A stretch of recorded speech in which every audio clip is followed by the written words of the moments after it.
Dear students, మనము last క్లాస్లో other అప్లయన్సెస్లో part 1 ద్వారా డిఫరెంట్ లైట్స్ ఎలా పనిచేస్తాయి, తర్వాత ఎమర్జెన్సీ లైట్ ఎలా పనిచేస్తుందో తెలుసుకున్నాం.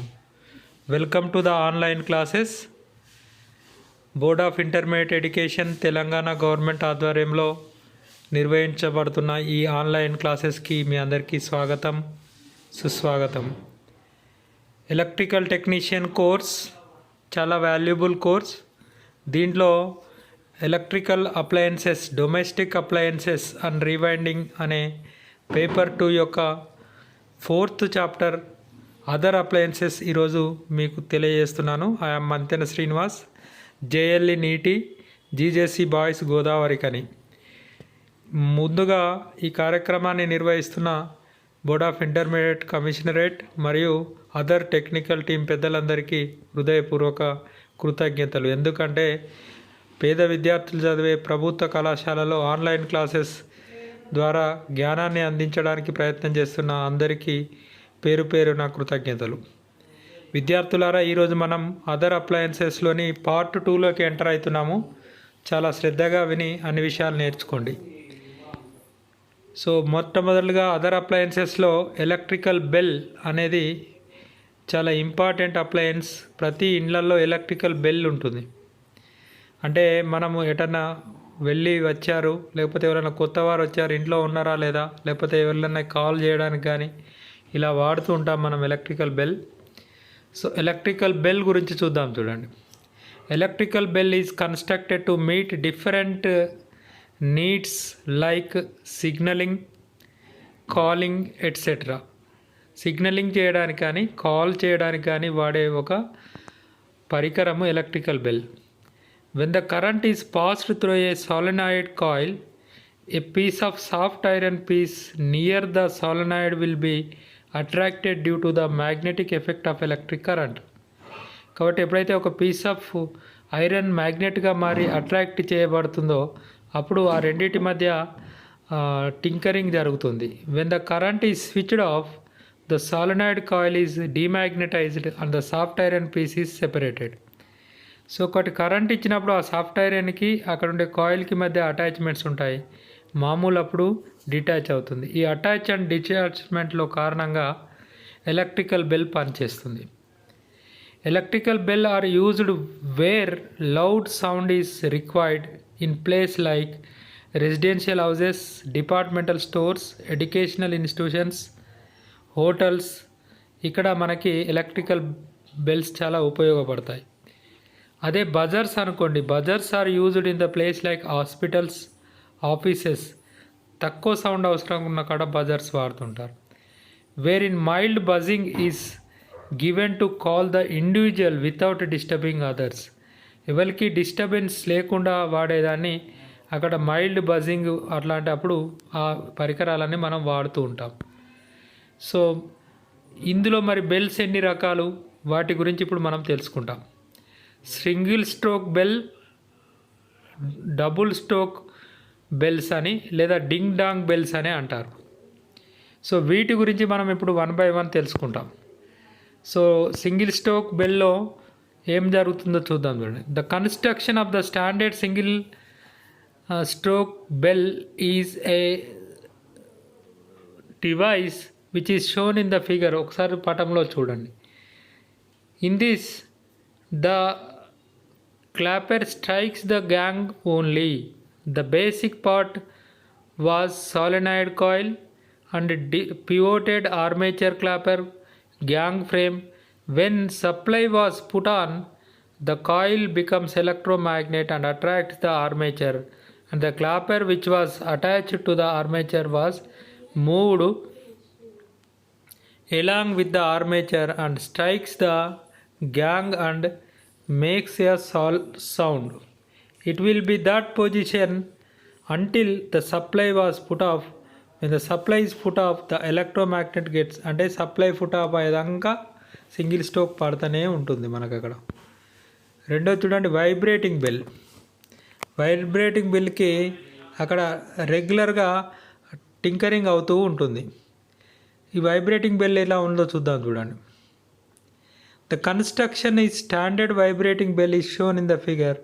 It consists of two electromagnets, a contact breaker for adjusting the screw, devoted armature clapper or armature gun, iron frame, etc. When the supply is given, the coils are magnetized and attracted the armature and causes the clapper to strike the gang. At this position, the circuit is broken from adjusting screws, which results demagnetization of the solenoid coils. Then proper goes back to its original position, doing closes and circuit. Current is passed to the coils. So ఈ రెండు రకాల coils పనిచేయడం కారణంగా vibrating technology పనిచేసి మనకి bell చాలా చక్కగా పనిచేస్తుంది. ఈ సెల్స్ని మనం వైబ్రేటింగ్ బెల్స్ అంటారు. ఇక నెక్స్ట్ చూద్దాం చూడండి, electric buzzer. This works on the principle of vibrating bell. It does not have hammer, hence vibration of armature gives a dull noise is instead of annoying noise going as in the case of electrical bell. Electrical below మనకి ఏమవుతుందంటే sound ఎక్కువ వస్తుంది, అలా కాకుండా కొద్దిగా sound తక్కువతోని buzzing వచ్చేటట్లుగా, ఎవరికైతే అవసరం ఉండదో వాళ్ళకే మనకి నాయిస్ వినేటట్లుగా చేసే పరికరాన్ని ఏమంటారంటే బజర్ అంటారు. ఎలక్ట్రానిక్ బెల్ ఇప్పుడు నెక్స్ట్ టాపిక్ చూద్దాం చూడండి. These are the oscillators, frequency generators. ఎలక్ట్రానిక్స్తో తయారయ్యే బెల్స్ ఉన్నాయి ఈ మధ్య. సో వాటిని ఏమంటారంటే ఫ్రీక్వెన్సీ జనరేటర్స్ అనే ప్రిన్సిపల్ మీద మనం పనిచేస్తాయి. They produces sound with different frequencies with the help of ICs, transistors etcetera. ఈ ఎలక్ట్రానిక్ బెల్స్లో ఐసీస్ మరియు ట్రాన్సిస్టర్స్ వాడుతూ ఉంటారు. One of the practical music bell circuit is given below. They produce melodious sound and works with 1.5 or 3 volts DC supply తోని ఇది పనిచేస్తుంది electronic bell అనేది. So ఇక్కడ మనకు ఒక ఎలక్ట్రికల్ సర్క్యూట్ ఇచ్చారు చూడండి, ఎలక్ట్రానిక్ సర్క్యూట్ వేర్ ట్రాన్సిస్టర్ ఉంది ఇక్కడ మనకి, తర్వాత ట్యూనింగ్ సర్క్యూట్ ఉంది, మనకు అక్కడ స్పీకర్ ద్వారా మనకి సౌండ్ వస్తుంటుంది. ఇక్కడ ఐసీ ఒకటి వాడాడు, ఐసీ UM3481 అనే ఐసీ వాడారు. ఈ ఐసీతోని మనకి ఒక సిగ్నల్ అనేది, ఎలక్ట్రానిక్ బెల్ అనేది మనం తయారు చేయొచ్చు. ఇప్పుడు ఇక బెల్స్ అయిపోయిన తర్వాత మనకి ఇంకొక టాపిక్ స్టార్ట్ అవుతుంది, అది చాలా important. That is mainly using nowadays every ఇళ్ళల్లో పెట్టుకుంటున్నారు, that is inverter. Students, inverter ఇవాళ మనకి చాలా ఇంపార్టెంట్ రోల్ ప్లే చేస్తుంది. జనరేటర్ కాకుండా ప్రతి ఇంట్లో ఏం వాడుకుంటున్నారు, ఇన్వర్టర్ వాడుకుంటున్నారు. It is a circuit which converts DC power into AC power at desired voltage at frequency. This transformation is made with the help of thyratrons, mercury arc rectifiers or SCR, along with the capacitors, resistors and both. అంటే జనరల్గా మనకి converters అంటారు. ఏసీని డీసీగా convert చేసి మనము బ్యాటరీలో storage చేస్తాము. మళ్ళీ మనకి ఫ్యాన్లు, తర్వాత ఎలక్ట్రికల్ ఎక్విప్మెంట్స్ నడవాలి అన్నప్పుడు ఏసీ కావాల్సి వస్తుంది. సో ఏసీకి కన్వర్ట్ చేయాలి, డీసీ టు ఏసీ కన్వర్ట్ చేయడానికి వాడే పరికరాన్ని ఏమంటాం మనం, ఇన్వర్టర్స్ అని అంటారు. సో ఈ ఇన్వర్టర్లో ఏముంటాయి మరి, ఇన్వర్టర్లో థైరిట్రాన్స్ ఉంటాయి, మెర్క్యూరీ ఆర్క్ రెక్టిఫైర్స్ ఉంటాయి, అలాగే సిలికాన్ కంట్రోల్ రెక్టిఫైర్స్ ఉంటాయి, అలాగే కెపాసిటర్స్ ఇవన్నీ వాడి, రెసిస్టర్స్ ఇవన్నీ వాడి మనకి which converts DC power into AC, అలా చేసే పరికరాన్ని మనం ఏమంటామంటే ఇన్వర్టర్ అని అంటాము. It is used for domestic and industrial applications like variable speed AC motor drives, induction heating, air craft, power suppliers, uninterrupted power supplies. So ఇలాంటి కాడ మనకి ఇది అవసరం ఉంటుంది. ఎక్కడెక్కడ అవసరం ఉంటుందో చూడండి ఒకసారి జాగ్రత్తగా. It is used to domestic and industrial applications. Variable speed motor drives అవసరం ఉన్న కాడ, హీటింగ్ ఎయిర్ క్రాఫ్ట్స్ అవసరం ఉన్న కాడ, పవర్ సప్లై అవసరం ఉన్న కాడ మనకి ఇన్వర్టర్స్ వాడుతుంటారు. మరి ఇవి ఎన్ని రకాలు అనేది మనం ఈరోజు తెలుసుకుంటాం. These are 2 types. One is single phase inverter and is 3 phase inverter అని 2 రకాలుగా మనం తీసుకుంటాం. Inverters are 2 types. One is single phase inverter, another one is 3 phase inverter తీసుకుంటాం. సో ఇక్కడ మనకి ఇన్వర్టర్ సర్క్యూట్ మనకు కనిపిస్తుంది. ఆ సర్క్యూట్లో మనకి ఒక ఇన్వర్టర్గా కావాలి అన్నప్పుడు, అంటే బేసిక్ ఇక్కడ బ్యాటరీ నుంచి బ్యాక్ ఎండ్ వెళ్తుంటే అక్కడ ఏసీ సప్లై బయటకు వస్తుంది, లేదా AC block diagram of the simple inverter అని ఇక్కడ మనకి ఇచ్చాడు. సో ఒకటి సింపుల్ ఇన్వర్టర్ యొక్క block diagram and simple inverter ఫిజికల్గా కనిపించేదేమో కింది డయాగ్రామ్, మీదనేమో ఎలక్ట్రికల్ సర్క్యూట్ అంటారు. అందులో మీరు అబ్జర్వ్ చేస్తే అన్నీ ఉన్నాయి మనకు ఆడ ఏమేమి ఎలక్ట్రానిక్ డివైసెస్ అవసరమో అన్నీ అవసరం ఉంటాయి. ఎందుకంటే which converts DC into AC.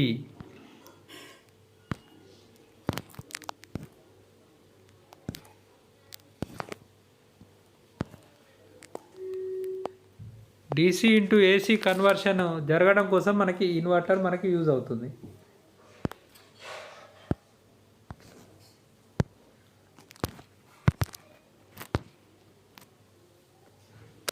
So ఈ ఇన్వర్టర్ యొక్క ఎట్లా సెటప్ అనేది మనకి ఈ డయాగ్రామ్లో మనకు కనిపిస్తుంది, ఎక్కడెక్కడ సెటప్ చేస్తున్నాం అనేది. సో ఇక్కడ ఏమున్నదో చూద్దాం, చూడండి. Meanwhile, some part of AC main supply is converted into DC by rectifiers and stored in the battery. When value of main AC supply voltage and particular point reacts ayinagane activate అయిపోయి function of the inverter circuit starts. The DC power stored in the battery is converted into AC and supplied to the output socket of the inverter. So ఒకటి ఈ సర్క్యూట్లో ఏంటంటే AC నుంచి ముందు డీసీకి store చేస్తుంది, అవసరం ఉన్నప్పుడు డీసీ నుంచి మళ్ళీ ఏసీకి కన్వర్ట్ చేసి మనకి ఇస్తుంది. అందుకే inverter plays major role in the household appliances. ఇప్పుడు నెక్స్ట్గా మెయిన్ మనకి యూజ్ అయ్యే అదర్ అప్లయన్స్లలో యూపీఎస్ సిస్టమ్ అని అంటున్నాం మనం ఈ మధ్య. సో యూపీఎస్ సిస్టమ్ అంటే ఏంటంటే అన్ఇంటరప్టెడ్ పవర్ సప్లై. సో ఇప్పటివరకు ఏం తెలుసుకున్నాం మనము? ఇన్వర్టర్స్ గురించి తెలుసుకున్నాము, తర్వాత ఇన్వర్టర్స్ గురించి తెలుసుకున్నాము. సో తర్వాత ముందు వాటికి సంబంధించిన బెల్స్ గురించి తెలుసుకున్నాము. ఆ బెల్స్ గురించి అయిపోయిన తర్వాత ఇన్వర్టర్స్ గురించి తెలుసుకున్నాము. ఇప్పుడు మనం ఏం చేస్తున్నామంటే అన్ఇంటరప్టెడ్ పవర్ సప్లై గురించి కొద్దిగా డెప్త్గా తెలుసుకుంటాం. తర్వాత ఇందులో వాడే బ్యాటరీస్ ఏందో తెలుసుకుంటాం. ఓకేనా? అలానే మనము long answer, short answer questions ఏంటో కూడా తెలుసుకోవడానికి ప్రయత్నం చేద్దాం. సో ఇప్పుడు ఇక చూద్దాం, చూడండి. అన్ఇంటరప్టెడ్ పవర్ సప్లైలో ఏముంటుందంటే this is an equipment. UPS system అనేది కంపల్సరీ ఈరోజు ప్రతి ఇళ్లలో వాడుతున్నాం మనం.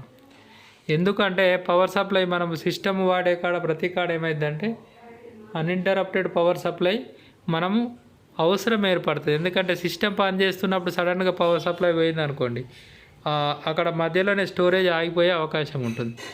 This is an equipment which provides spike free, distortion free, noise free, stabilised power supply to the load. కాబట్టి లోడ్కి ఇచ్చే సప్లై అనేది పర్ఫెక్ట్గా వెళ్ళడం కోసం ఈ డివైస్ పనిచేస్తుంది.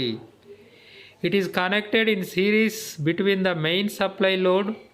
It is also supplies electrical power for limited period in case of any failure of main supply till the arrangement of alternative supply. అంటే computer systems లేకపోతే ఆల్రెడీ నడుస్తున్నప్పుడు ఏమైందంటే మనం వర్క్ చేస్తున్నప్పుడు సడన్గా పవర్ పోతే మనం అంతవరకు చేసుకున్న పవర్ అంతా కూడా వర్క్ అంతా కూడా డిస్టర్బెన్స్ అవుతుంది. కాబట్టి ఆల్టర్నేటివ్ పవర్ అరేంజ్మెంట్స్ చేసే అంతసేపు మనము ఈ అన్ఇంటరప్టెడ్ పవర్ సప్లై పేరులోనే ఉంది. పవర్ సప్లై ఇంటరప్ట్ కాకుండా కొద్దిసేపు మనకు బ్యాకప్ ఇవ్వడానికి వాడేదాన్నే యూపీఎస్ సిస్టమ్ అంటారు. సో యూపీఎస్ సిస్టంలో ఏమవుతుంది అని అంటే ఇక్కడ మీకు ఈ బ్లాక్ డయాగ్రామ్ ఉంది కదా, ఆ బ్లాక్ డయాగ్రామ్లో మనకి యూపీఎస్ సిస్టమ్ పనిచేస్తుంది. ఈ యూపీఎస్ ఇక్కడ మనకి బ్లాక్స్ ఉన్నాయి చూడండి ఒకసారి. మొట్టమొదటి ఏంటంటే మెయిన్ సప్లై ఉంది. మెయిన్ సప్లై తర్వాత మధ్యలో బ్యాటరీ ఉంది, ఇన్వర్టర్ ఉంది, ఫిల్టర్ ఉంది, లోడ్ ఉంది. అంటే లోడ్కి మెయిన్ సప్లైకి మధ్య మన ఇంటరప్టెడ్ సప్లై ఇక్కడ మనకు ఉన్నది. సో దీన్ని మనం పర్ఫెక్ట్గా అధ్యయనం చేస్తే ఏమవుతుందంటే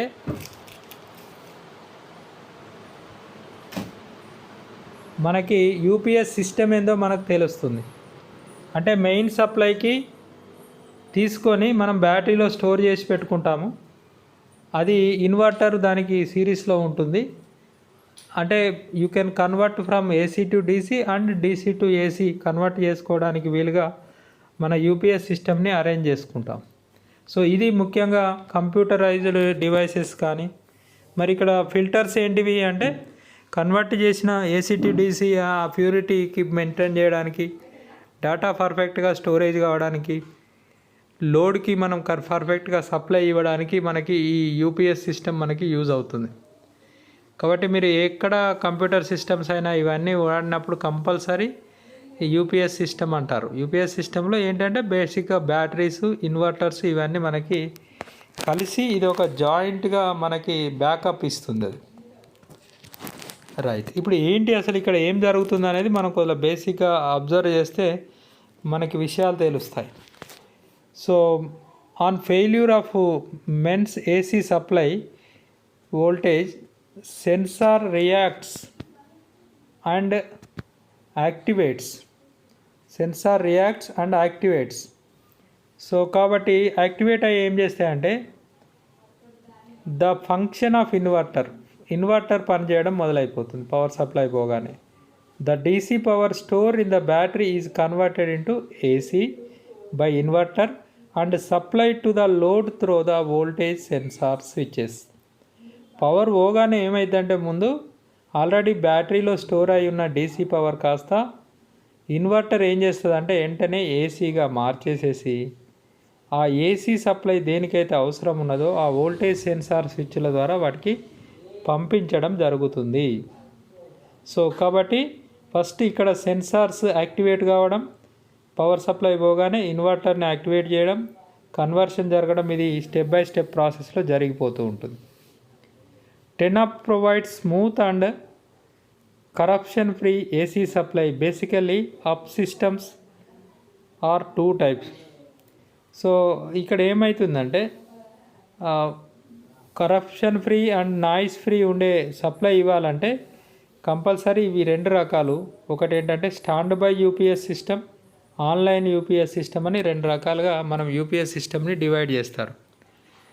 సో స్టాండ్ బై అంటే ఆల్రెడీ ఇంకొక డివైస్ ఆడ రెడీ పెట్టుకుంటాము, దాన్ని స్టాండ్ బై యూపీఎస్ సిస్టమ్ అంటారు. అదే ఇక్కడ చెప్తున్నారు చూడండి. ఏంటంటే the stand by UPS are economical and low KVA rating. Stand by UPS are economical and low KVA rating ఉంటుంది.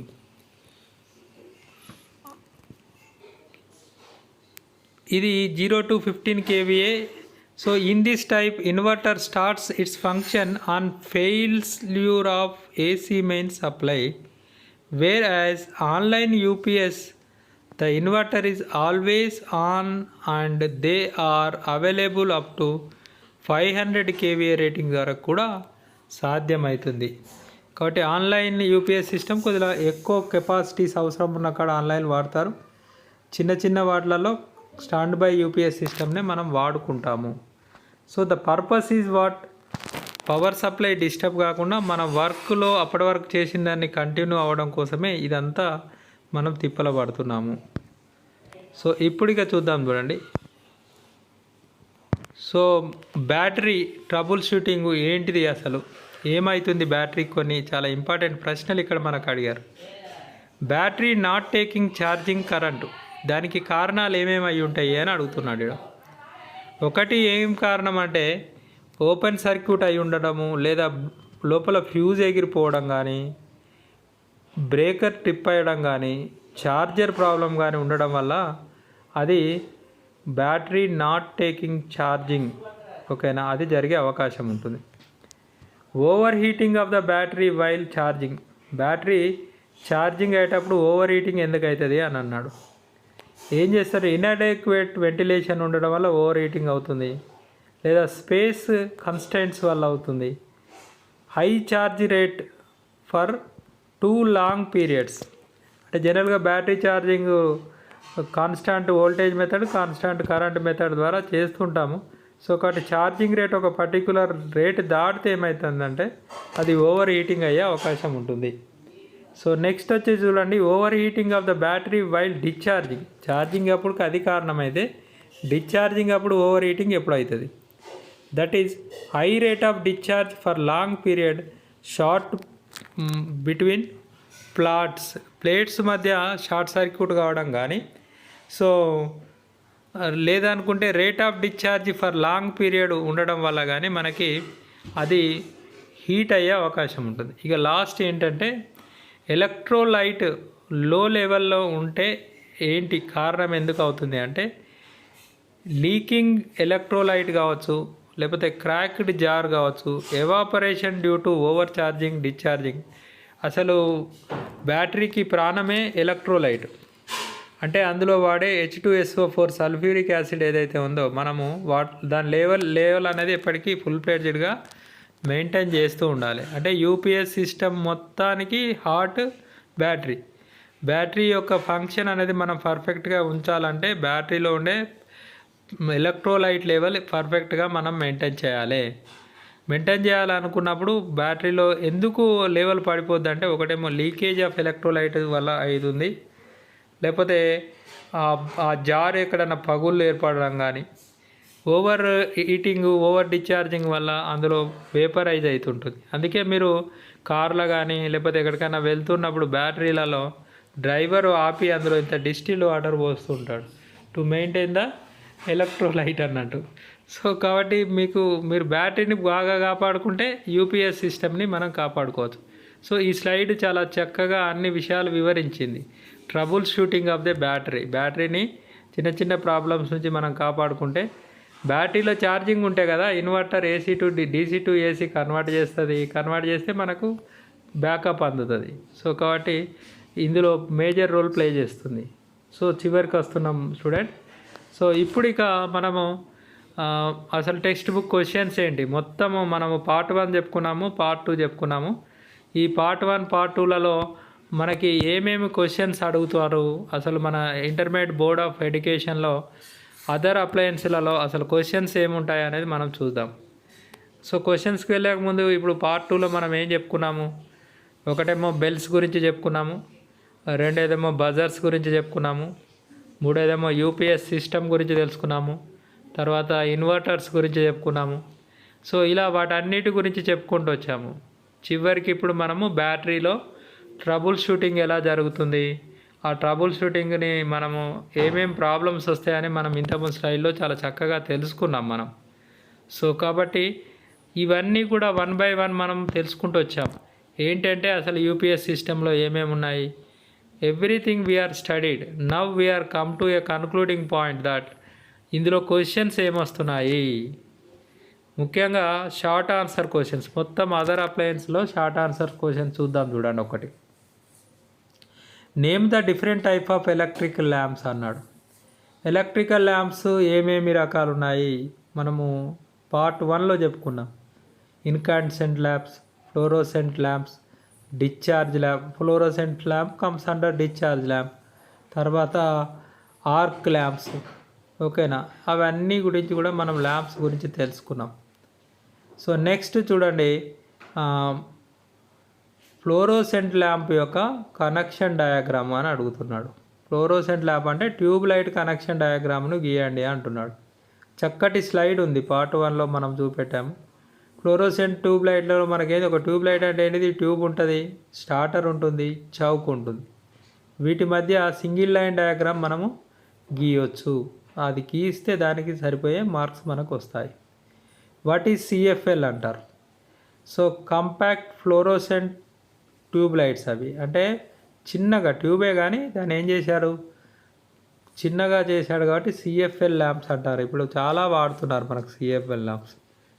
Right the working principle of electrical bell. Electrical bell యొక్క working principle రాయండి అని అడుగుతున్నాడు. Electrical bell working principle, it works on the magnetic principle. Magnetic principle వల్ల electrical bell పనిచేస్తుంది. So ఒకటి electrical bell అక్కడ ఏముంటుంది జనరల్గా మీరు ఎప్పుడైనా అబ్జర్వ్ చేస్తే కరెంటు పోగానే ఒక చిన్న లివర్ లాంటిది ఉంటుంది. అది అక్కడ ఉండే ఒక ఐరన్ పీస్ని కొడుతూ ఉంటుంది. సో దానివల్ల అది పనిచేస్తుంది. అందుకే ఎలక్ట్రికల్ బెల్ యొక్క working principle, it works on the magnetic electromagnetic principle. So these are some questions, short answer. So